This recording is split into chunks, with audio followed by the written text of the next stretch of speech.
नमस्कार। कभी सोचा है कि सरकार से सीधे सवाल पूछने की ताकत कैसी होती है? ये ताकत हम सबके पास है और इसका नाम है सूचना का अधिकार अधिनियम यानी आरटीआई। ये हर नागरिक के हाथ में एक बहुत पावरफुल टूल है।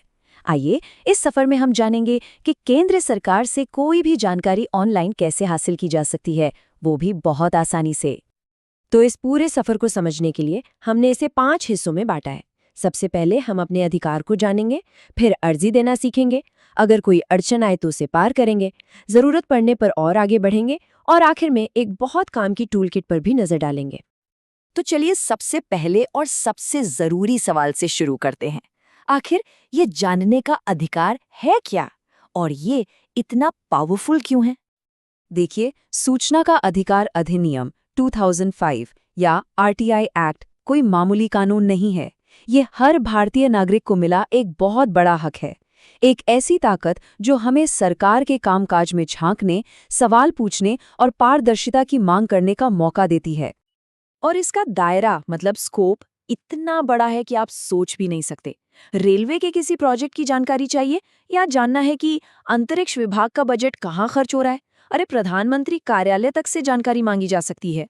लगभग हर सेंट्रल गवर्नमेंट डिपार्टमेंट इसके दायरे में आता है। ठीक है, तो अब जब ये समझ आ गया है कि ये अधिकार कितना जरूरी है, तो सवाल उठता है, इसे इस्तेमाल कैसे करें? चलिए अब देखते हैं कि अपनी पहली ऑनलाइन आरटीआई अर्जी कैसे दी जाती है।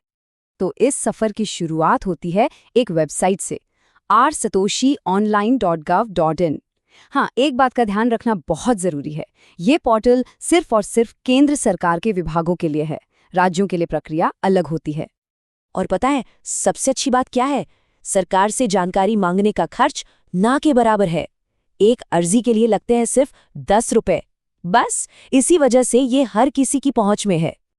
अच्छा, तो अर्जी जमा करने के बाद क्या?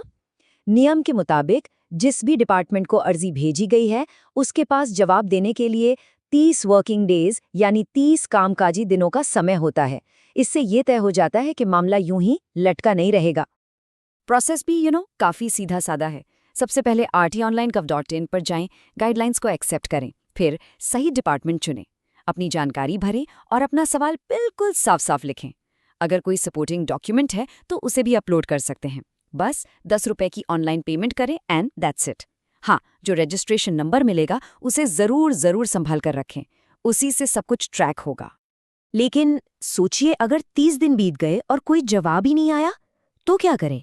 घबराने की कोई बात नहीं है, कहानी यहाँ खत्म नहीं होती। अब आता है अगला पड़ाव, पहली अपील। तो मान लीजिए 30 दिन निकल गए और या तो कोई जवाब नहीं आया या जो आया वो बिल्कुल अधूरा या अनसैटिस्फैक्ट्री था। अब क्या? अच्छी बात यह है कि इसके लिए भी एक बिल्कुल साफ रास्ता बना हुआ है। और फर्स्ट अपील फाइल करना भी उतना ही आसान है। उसी वेबसाइट पर जाना है, सबमिट फर्स्ट अपील पर क्लिक करना है, अपना पुराना वाला रजिस्ट्रेशन नंबर डालना है और साफ साफ बताना है कि आप जवाब से खुश क्यों नहीं हैं। ये एक तरह से अपने केस को दोबारा रिव्यू करने की गुजारिश है। ओके, तो पहली अपील भी कर दी लेकिन नतीजा फिर भी कुछ नहीं निकला। अब क्या हार मान लें? बिल्कुल नहीं। अब मामला आरटीआई की सबसे बड़ी अदालत यानी केंद्रीय सूचना आयोग, सेंट्रल इन्फॉर्मेशन कमीशन या सीआईसी के पास ले जाने का वक्त है। सीआईसी तक पहुंचने के 2 रास्ते हैं, एक है दूसरी अपील और दूसरा है शिकायत। दूसरी अपील तब की जाती है जब आप पहली अपील के जवाब से भी नाखुश हों। लेकिन अगर कोई अफसर आपकी अर्जी लेने से ही मना कर दे या जानबूझकर गलत जानकारी दे, तो आप सीधे शिकायत भी दर्ज करा सकते हैं।